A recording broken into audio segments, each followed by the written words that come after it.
Welcome to another episode of Bigger Than Sports. I'm your host, Chris Williamson, and joining me today for this next episode is none other than National Supervising Scout for the New York Mets, Drew Toussaint. Drew, thank you so much for coming on today. Thanks for having me. And let's start out with your childhood. Growing up in Compton, California in the early 80s and on, how did your childhood influence, who you are today? Yeah, growing up in like most inner cities across, our country, you grow up seeing some things that most kids don't grow up seeing, grow up seeing gang culture, violence, drugs. At that time, the crack epidemic happening in our inner cities. Homelessness was awful, and just the overall lack of resources within our community. Playing in baseball, a predominantly white sport, what were some of the challenges that you had to face, that you experienced, as a kid growing up? When I started playing baseball, I mostly played on teams that was predominantly Black and Hispanic teams, right? So we didn't see much of any type of, racism or we didn't see that at a young age. But the more like you start growing up, you start traveling a little bit more. Like our high school coach created a travel team for us. We started playing against teams that are mostly white. So they have more resources than us, more equipment. But when it comes to being one of the few Black people on a team and playing predominantly white sports, was that when you may have experienced racism? My first experience with racism wasn't like direct. It was more from my hearing stories from my father, my uncle. Like I remember my father used to always tell us like stories about him. So like in the late 80s, early 90s. So early 90s is when, the whole Rodney King thing happened, right? So I remember my dad telling us stories about, being pulled over for no reason, like constantly. And then like he told some, at that time you don't think about it, but now I look back, it's like he was telling like horrifying stories about like having guns pointed at him. At one time he said he had a gun, like a police officer came up to him, put a gun like at his head, for basically no reason, just pull him over, and he wouldn't get tickets or anything, like he's just being pulled over. And then so the older you get, and then like some of the more blatant racism actually happened through baseball. My first year playing, I remember being in Montana, and some fans were screaming at me and a couple of my teammates who were Black on the team. They were saying, dropping M-bombs at us, and then also, screaming like stereotypes about, us having multiple kids with multiple women and stuff. And at the time, none of us had kids, so you hear stuff like that. With you having kids now, I'm sure you've had to tell them some stories. What are the conversations that you have with them in regards to the racial and social climate that's going on right now in our country? Right now, we just basically try to educate them on, Black history, just to keep them up on like knowing where they come from, just the history of our culture. And then having conversations with them about treating all people, try to treat everybody the same, how you want to be treated, be respectful. And then I think the biggest conversations we're having mostly is with my 16-year-old son, because he's starting to drive now. And so we're having those conversations with him about, how to act when he gets pulled over. Because we're like, it's going to happen. You're going to be pulled over. It could be for, whether you did something wrong as far as driving, or it could be for no reason. And we just have those conversations, just tell them, hey, keep your hands on the steering wheel, make sure you follow instructions, don't make any sudden moves, stuff like that, like that you don't have to, other cultures, other people don't have to worry about, but it's obvious that being Black in America, we have to worry about those things. So let's transition now to your current job as a scout. And you were the scout who found Dom Smith when he came up in the league. And to see how his game is evolving right now, man, how fulfilling is that on your end? Right. I'm so excited for Dom. He's such a great kid. He grew up, I actually been knowing Dom since he was about 11, 12 years old, because I used to work at the MLB Youth Academy in Compton before I started scouting. And so I got to meet Dom when he was real young. So that kind of helped with our process of eventually drafting and signing him. The team felt real comfortable with his makeup and, with me knowing him for so long. But yeah, I'm super excited that Dom is finally getting that real shot of getting a ton of at-bats in the big leagues, and he's able to show what he can do, because I know he puts in the work. He really loves the game a lot, and I'm just excited for him overall. Let's go back to late August earlier this year. There were back-to-back emotional nights at Citi Field. Let's begin on August 26th, on a night where 3 MLB games were postponed in response to police brutality. Dom obviously took a knee during the national anthem and then held an extremely emotional press conference following the game where he broke down in tears, and he said, quote, "Being a black man in America is not easy, and I think that the most difficult part is to see that people still don't care."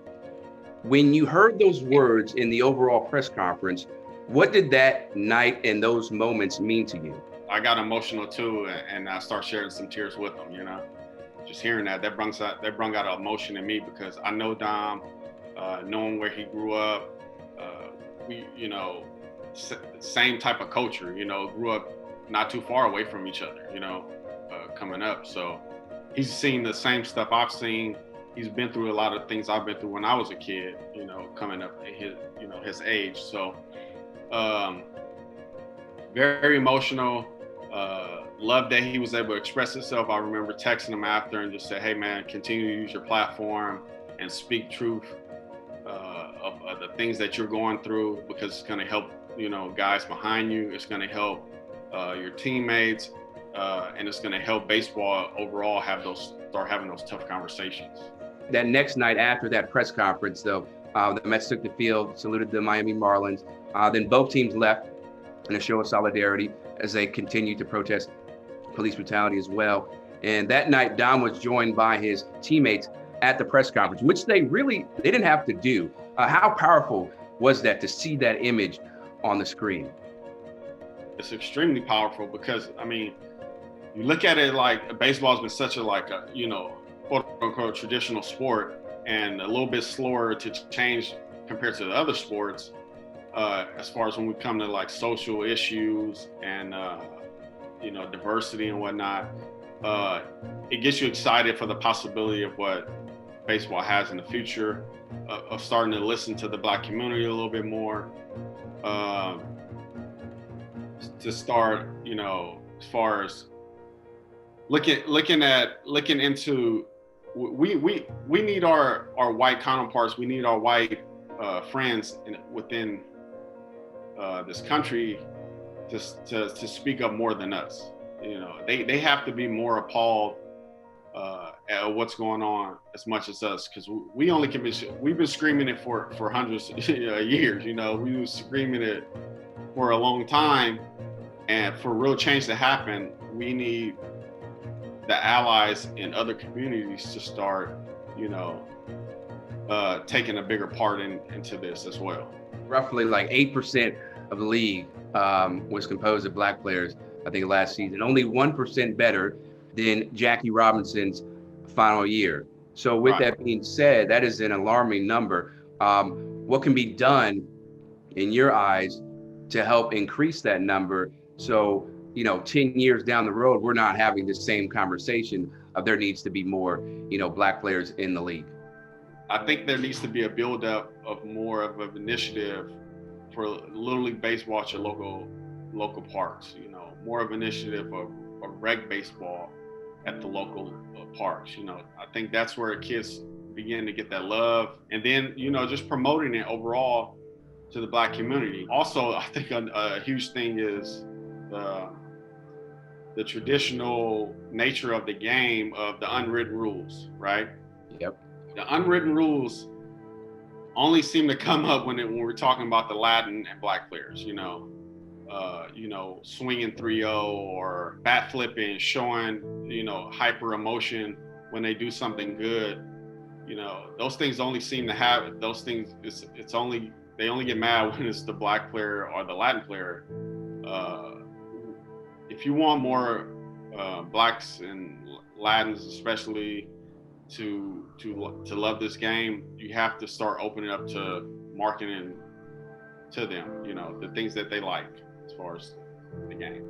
When you look at the executive levels and the management positions, the owners of teams, they're predominantly white, as it is in so many other industries. How can the MLB be pushed to have more inclusion at those levels?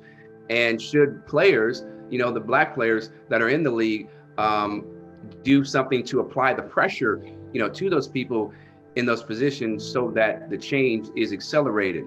We're out there, you know, like I think that we're just looking for the ability to at least have the interviews. You just don't even hear about guys even getting interviews. And then beyond the interviews is the actual opportunities, right? Getting the opportunity to get the keys to the car to actually run the organization, right? So, and I think that starts from, you know, having the conversation, being allowed to be in the room. You know, we're not even given the assistant positions at a lot of these in a lot of these departments. And once we get that chance, we are going to seize on that, because that's something that, you know, black people have done, you know, over the course of American history. And I'll get you out on this last question. When we look at tangible change that people can make right now, what do you think people can and should do to help eradicate, you know, racial injustice and police brutality and things of that nature? Educate your kids, educate yourselves on you know, on history, on Black history.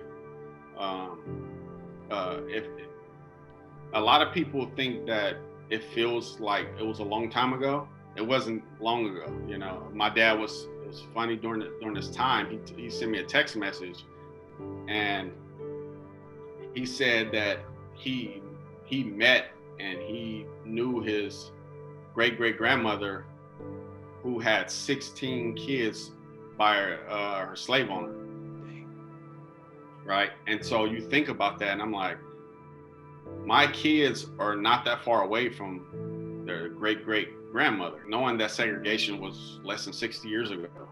You know, like, these things were not that far ago, you know, and that we have a lot of change to do, a lot of changes to make within our culture, within our country, and also be willing to have tough conversations.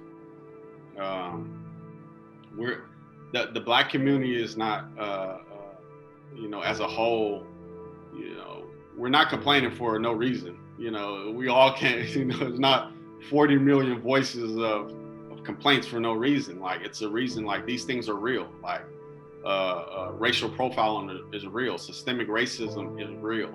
Drew, you make some excellent points right there, especially the one about educating others about Black history. But thank you so much for joining us today. We really appreciate it. And I look forward to your success as a scout and hopefully becoming a scouting director or general manager in the future.